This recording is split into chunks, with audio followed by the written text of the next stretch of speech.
I never thought I'd be the guy posting something like this, but here I am. My name's Mike, and I've been married to Lisa for about 5 years now.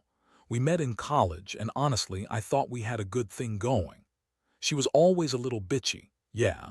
She could be cold and manipulative when she wanted to be, but I figured that was just her personality. She's got this attitude that she's always right, and she's not afraid to throw a tantrum if she doesn't get her way. Still, I loved her, or at least I thought I did. Things started to feel off about 6 months ago. It's hard to pinpoint exactly what changed, but I started noticing her phone was always nearby, even when she was sleeping. She'd get weirdly defensive if I asked about her texts or her social media. She'd brush it off, calling me paranoid or insecure. That should have been a red flag, but I guess I was just too trusting or maybe too stupid to see it. Then there was the funeral. My mom died unexpectedly and it hit me like a truck. I was crushed, devastated, honestly. Lisa was there, of course, pretending to care, but I could tell she was just going through the motions. She kept texting on her phone during the service, acting distracted. After the funeral, I found her out at a bar with Tom, my best friend, having drinks. Nothing seemed out of the ordinary then, just two friends talking. But looking back, I wish I'd paid more attention to how they acted around each other. A few days later, I started noticing little things. Her phone was locked all the time.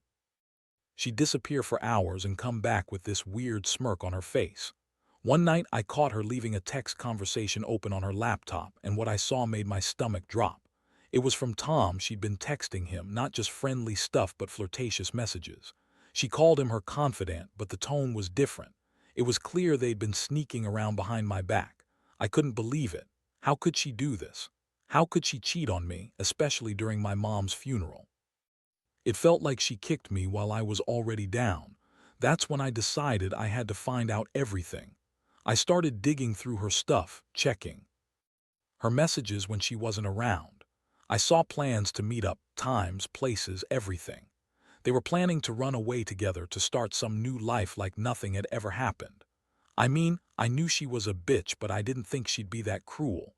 To betray me, to betray my mom's memory, and to lie to my face for months. I felt so betrayed, so humiliated, I didn't even know who I was anymore. All I kept thinking about was how I'd been blind, how I'd trusted her with everything, including my heart and my loyalty. That's where I am now, standing at the edge of everything I thought was real, trying to make sense of what I found. I keep asking myself how I could have been so stupid, how I didn't see it coming. And honestly, I'm furious. Not just at Lisa, but at myself for being so naive. I want to ruin them both, but I also feel hollow inside. I don't know how to move on from this mess. I just know I'll never trust either of them again. After I found out about the plans to run away with Tom, my best friend, I felt like the ground had shifted beneath my feet. It wasn't just the betrayal of Lisa, but also the fact that Tom, someone I've known since college, had turned into this treacherous snake. They were planning it all behind my back, and I'd been so blind not to see it. For days, I couldn't sleep. Every time I closed my eyes, I saw her smirking, heard Tom's stupid voice, and felt this burning rage boiling inside me. I decided I had to confront her. No more hiding, no more pretending I didn't know. I waited until she got home that night, her typical smirk on her face like she knew something I didn't. I told her I knew everything, the texts, the plans, everything. Her reaction was classic Lisa. She rolled her eyes, scoffed, and threw out the most bullshit excuses I've ever heard. She said I was paranoid, that I was imagining things, that she loved me, and this was all just a misunderstanding. She called me jealous and insecure, the usual bullshit when they've been caught. But I wasn't buying it. I kept pushing, demanding to know why she'd do this, why she'd betray me so coldly. That's when she dropped her act and got downright bitchy. She snapped at me, said I was a terrible husband, that I wasn't enough for her, and that she needed more excitement in her life. She said she was bored, that I was a boring, predictable guy. She told me she'd been secretly unhappy for months and that Tom made her feel alive. I couldn't believe what I was hearing. My wife, the woman I loved, the woman I trusted, was telling me she'd fucked my best friend and planned to run away with him. And she was acting like it was all my fault. At that moment, I felt a surge of every emotion I've ever experienced: Anger, heartbreak, betrayal, sadness. I wanted to scream, to shake her, to make her see how much she'd destroyed. But all I could do was stand there, staring at her, blood boiling. I thought about all the nights I stayed up worrying about her, all the times I'd forgiven her little lies and bullshit just to keep our marriage afloat. And now I saw who she really was, a manipulative, selfish bitch who just used me like a toy. That night, I decided I couldn't just let this slide. I wanted revenge. I wanted her to feel what I was feeling: devastation, loss, and anger. I started to plan. First, I tracked her phone, her location, her messages, everything. I reached out to Tom, confront him directly. I told him I knew about his plans, how he was planning to leave me, cheat on me, and just walk away like I didn't mean anything. I told him I'd make sure they paid for this somehow. I wasn't sure exactly how yet, but I knew I'd make their lives hell if I had to. The worst part of it all was that I felt so powerless. I trusted her for so long, and now I was left with nothing but shards of a broken life. I kept thinking about my mom's funeral, how she'd looked at me with that little smile, unaware of the nightmare unfolding behind her back. That's what eats at me the most. How could she do this during the worst time of my life? How could she be so cruel, so heartless? I didn't sleep for days. Every time I closed my eyes, I saw her with Tom, planning their escape. Every time I looked at her, I saw the fake smile, the lies she'd told me. I started to feel like I was losing my mind, like I was caught in some horrible nightmare I couldn't wake up from. But I knew I had to act fast. If I let her keep planning, I'd lose everything: my marriage, my trust, my dignity. I was determined to stop her, no matter what it took. The more I thought about it, the more I realized I needed a solid plan. I couldn't just confront her again and hope she'd crack. No, I had to be smarter, more calculated. I started digging into everything: her emails, social media, even her bank accounts. I wanted to understand the full scope of her plans, see how far they'd gone, and find a way to catch her off guard. One evening, I finally found what I was looking for: a series of messages between her and Tom, talking about logistics, where they'd meet, how they'd leave, even what they'd do afterward. It was detailed, like they'd been planning this for weeks. They arranged to leave town at midnight, to disappear and start fresh somewhere they thought I'd never find them. I was furious. They thought they could just wipe away everything: my feelings, my trust, our history, and run away like this was some kind of game. I knew I couldn't just sit around anymore. I needed to turn the tables. That's when I reached out to a private investigator I knew from work. It was a risky move, but I needed hard proof. I told him everything, gave him the details, and asked him to follow her. Within hours, he reported back. She was at Tom's place packing her bags, laughing like she didn't have a care in the world.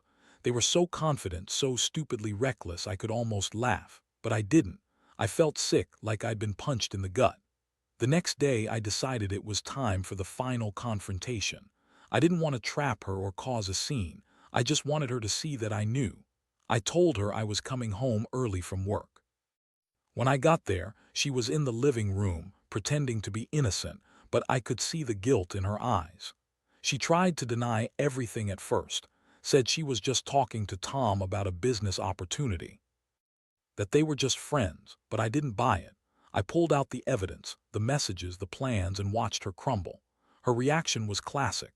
She got bitchy, angry, throwing accusations back at me, saying I was paranoid, insecure, that I had no right to invade her privacy. She called me crazy, said I was overreacting. And then, the worst part, she had the nerve to lie straight to my face, saying she never planned to leave, that Tom was just a friend, that I was imagining things. That's when I finally snapped. I told her I was done being played, that I wasn't going to be her fool anymore. I told her she was a manipulative bitch who'd been cheating on me for months, and I was sick of her lies. She looked at me with this cold, bitchy smirk and said she'd leave when she was ready. Said she deserved better than a guy who snooped around her. That she didn't need me or anyone else. That she'd find someone better, someone who really appreciated her, unlike me. I'd never seen her so hateful, so dismissive. It was like she hated that I finally found out, like she wanted to hurt me as much as she'd been hurt. By then I felt numb. All the rage, all the pain, it was too much. I wanted to break things, to scream, to make her see the damage she'd caused. but I just stood there staring at her, realizing that my life was never going to be the same. I was betrayed by my wife and my best friend in the worst way imaginable. That night, I knew I had to figure out what I was going to do next, but right then, I just felt empty. Like I'd lost a part of myself I'd never get back. After that brutal confrontation, I knew I couldn't just let her get away with it.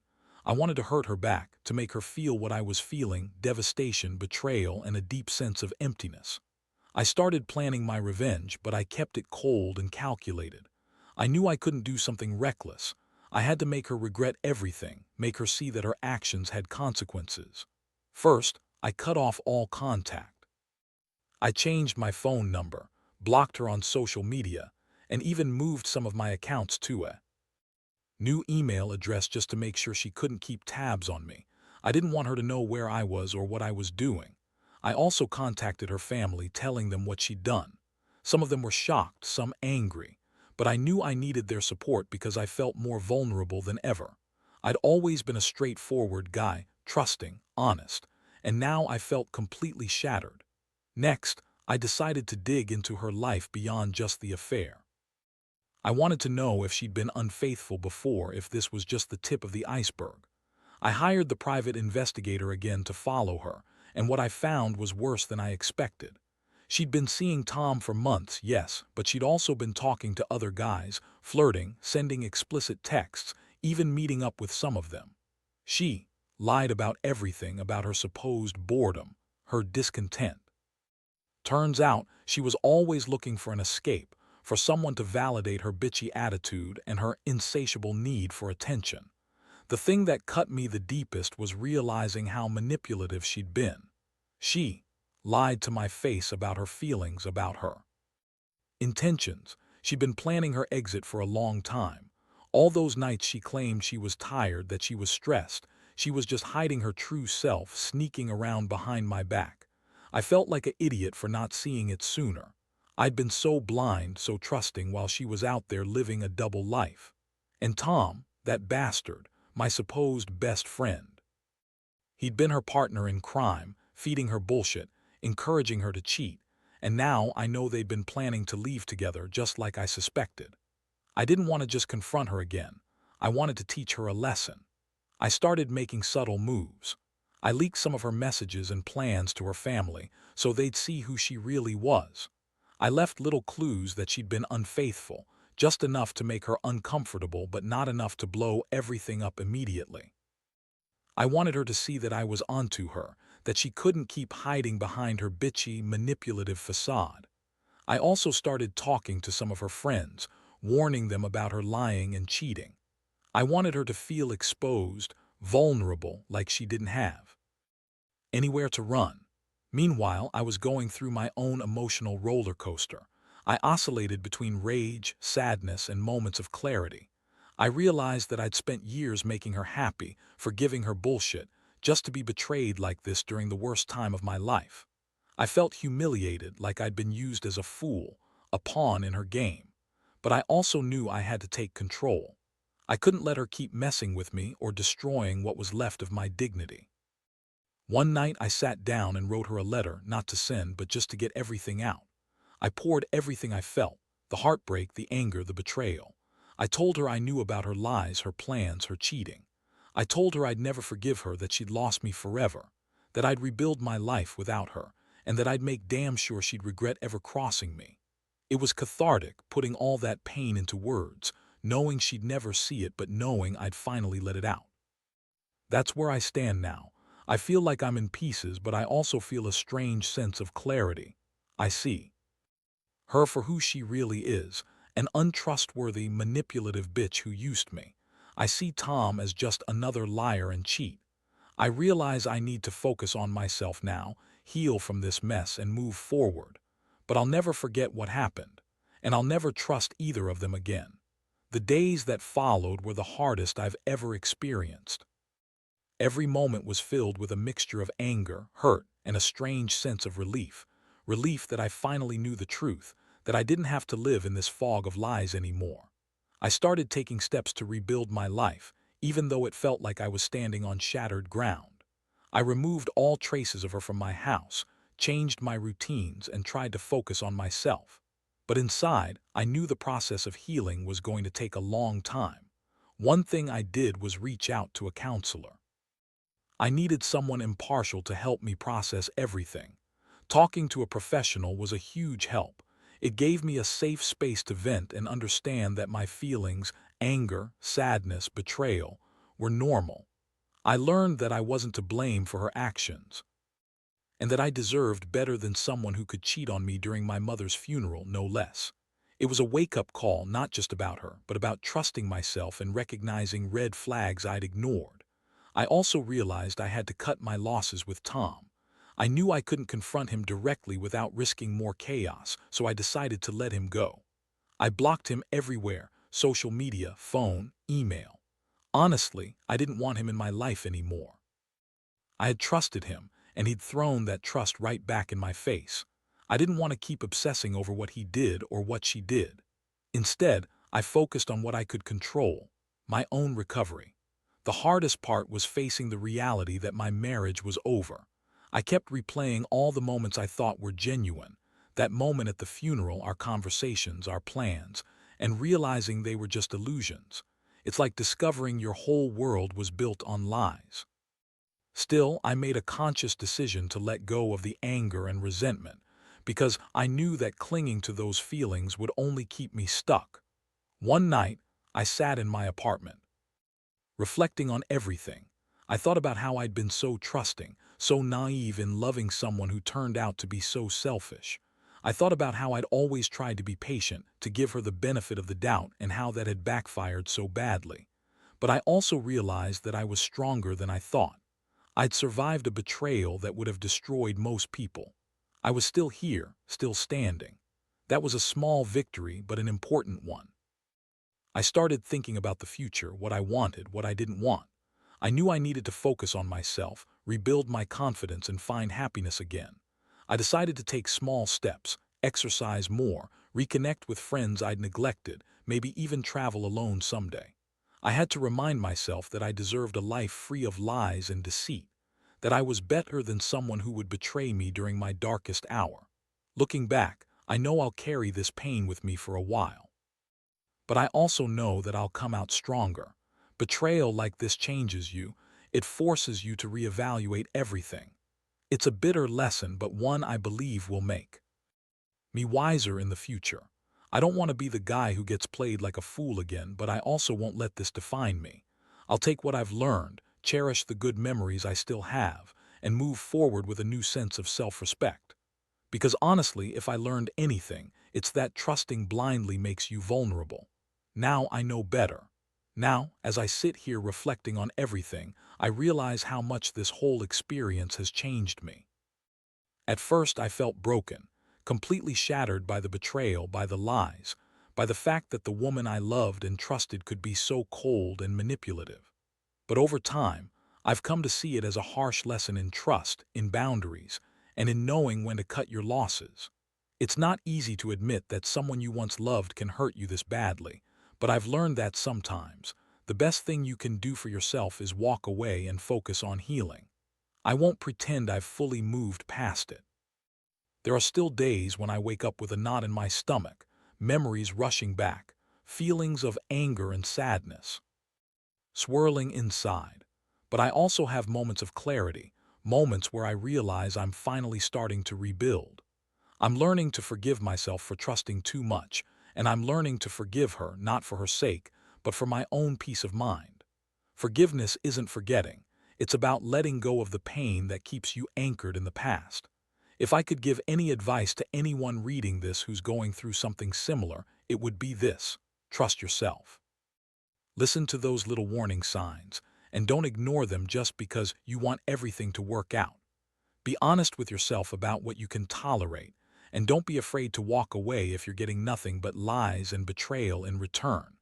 People reveal who they really are in moments of crisis, and the moment I saw her true colors, I knew I had to protect myself. This whole ordeal has also taught me the importance of self-love. I spent so much time trying to fix what was broken or make her happy, and I lost sight of my own worth. Now, I understand that I deserve someone who genuinely cares, who respects me, and who won't betray me during my darkest hours.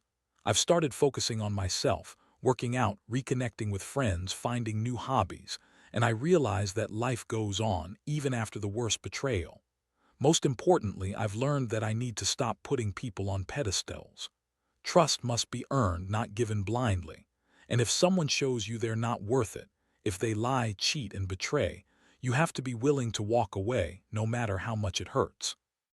Because in the end, the only person you truly have is yourself.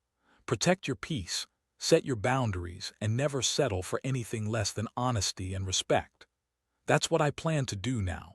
Move forward stronger and wiser, knowing what real betrayal looks like and, more importantly, knowing what I deserve.